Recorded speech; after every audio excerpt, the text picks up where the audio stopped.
Hello, all my lovely lights. My name is Chastity, aka Luna Beams, and today I am bringing you Between the Worlds Shadowcasting Bone and Curio Oracle card. So I had a vote on Instagram, and you guys chose this one. This is by Monica Brodersky. Lord, could never get the names right. But here in the back, it retails for $24.99, and it says, let's see if I can get a little closer.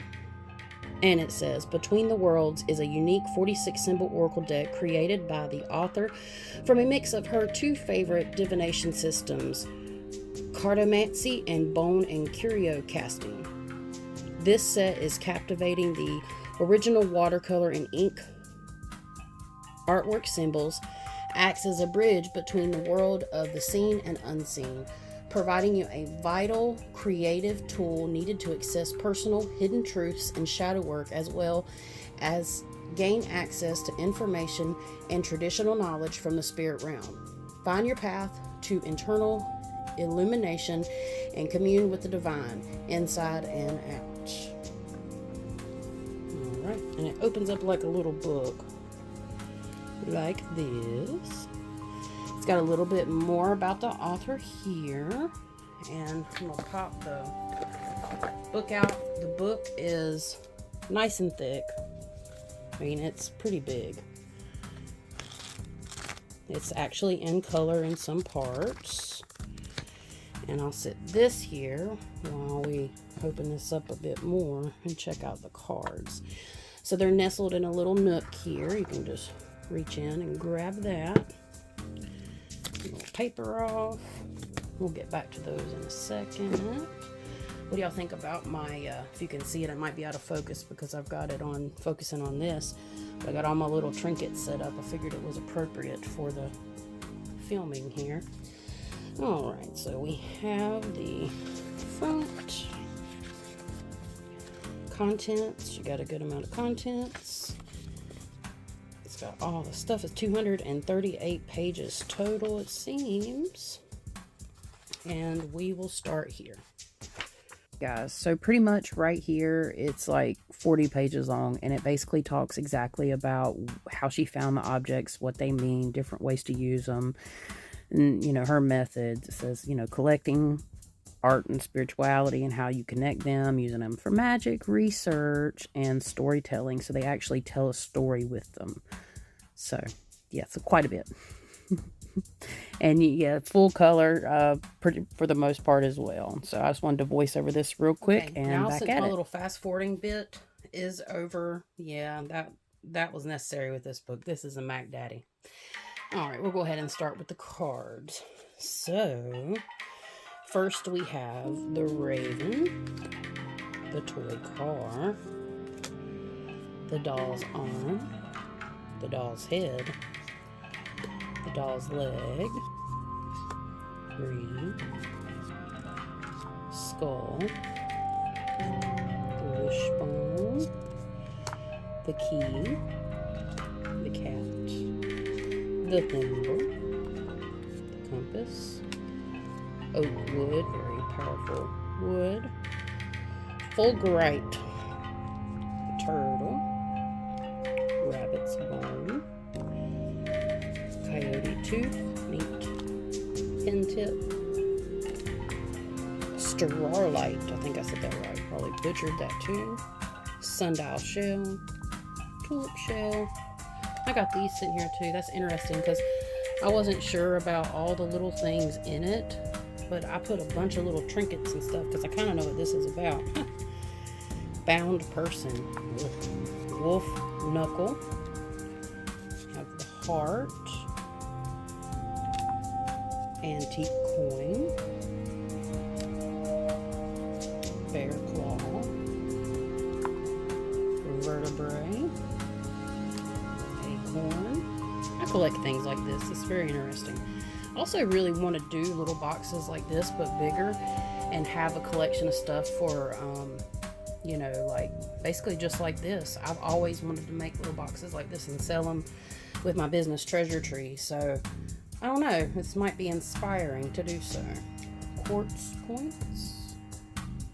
that focusing in? Yeah. Button. It's a nice wooden button. Amber necklace. Ooh. Coffin nail. A bell. Atlas bone. Gold coin. Long bone. Short bone. Raven's claw. Hagstone. Horseshoe. And bird bone. Jawbone. Well, I thought it wasn't a part. Cat bone. Devil head. Ladder. And beaver tooth. Oh, that looks weird. So what I forgot to do was light my candle because I was going to cleanse the cards and pull one. So a lot of times I'll use candlelight to cleanse my decks. See if y'all can see that. When I get them, you know, a common process is to go through the cards, look at the cards, connect with the cards. A lot of times you'll find that the cards that you connect with may be the ones that actually fly out when you pull them. So let's see. I just go through like this, cleanse my cards over the light. You can also do this with stones or incense smoke. This is a common practice for me in between every reading. It's just something I personally like to do. Is it 100% necessary for every reading? Not, maybe not, but I just like to do it. It's what I like to do. Cards, by the way, they're not shiny. They're fairly stiff. Like, that's breaking them in, to say the least. They'll probably have to be shuffled a few times. If you don't put a good little bend on them when you shuffle them, they just did what they did there. Let's see. I'm trying to bend the ones. There we go. Kind of. Not too sure about how I like these card shuffles. I like the fact that they're not shiny and they have that UV coating because those just fly out, which is good and bad. There's, you know, stuff to it, but hopefully I don't set the card on fire. That'll be an omen if I do. Or set my place on fire. Considering I've had that almost happen in the last couple weeks. If y'all watch or listen to mine and Emily's podcast Lights at Midnight, you get a little, ooh, there we go. You get a little update. Let's see what comes out. Let's just see. It's kind of in order. Devil's head. Which one should we do? I guess we should do coffin nail, since that's the one that came out. Alrighty. Let's see what they got for us. The nail is an upright position may indicate a danger passing or something that initially appears to be a threat that is now over. This may have been a situation you feared or thought was potentially hazardous. In this position, you are being told that your fears are not real and that this nail is something you can use to build a new home, space, or reality. You're no longer in a precarious position and can offer others shelter or safety as well. An illness has passed. And then we have, this is the time to protect yourself from ill will or a jealousy of others. They may be envious of who you are and what you have. Even if you don't think what you have is envy worth, there will always be people who see you as having something they lack, whether great or small. Protect yourself by being aware but not overly suspicious. Identify those who are sending negativity will be revealed, and it is unlikely to have an impact. This nail may also be an indication that something is finished in your life, and there is no doubt that whatever it is, it wasn't in your best interest or worth fighting for. Simply keep your spiritual space clear of fear and be joyous. Nothing repels negativity or anxiety like happiness. And I'll amen to that. Stand your spiritual ground and look for surrounding cards for additional direction. Remember not to send others the evil eye out of envy. Instead, focus on achieving your goals and your dreams. Let's see about reflection. When do you feel threatened? Can you control the previous threat? when you look beyond the surface and into the energy of a situation, do they conflict or support one another? Where have the threats been systematic? When are they overt? How can you take your time judging situations when you feel threatened? What supports you during times of feeling emotionally attacked? Well, I'd say that this really covers quite a bit about the item. I've seen this done. I've seen people cast things out of these little boxes back here, or they'll have a bigger one and the deck is decorated and it's got a purpose with all kinds of trinkets in it, like so. And this is basically what this is. It's very similar, except you're not just kind of digging around in a bowl or whatnot and throwing things in there, you know, like you would just put.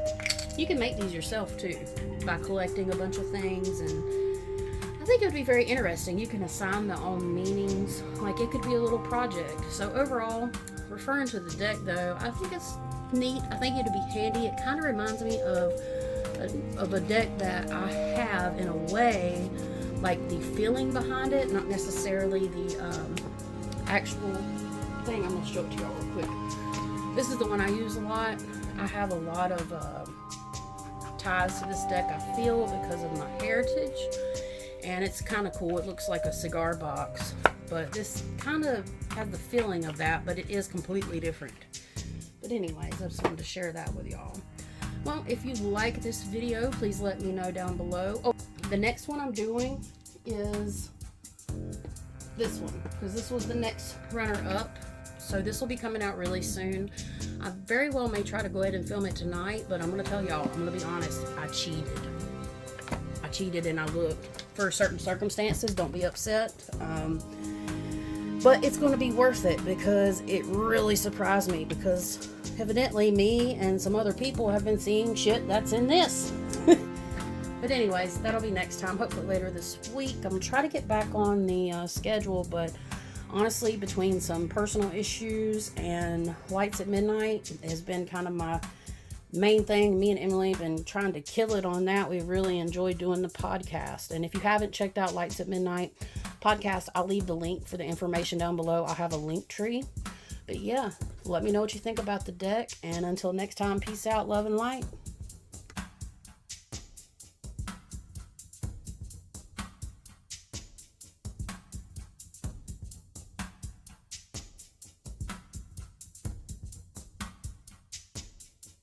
Welcome to Lights at Midnight podcast. Last episode, we brought on our very first guest, Dead Serious Investigation.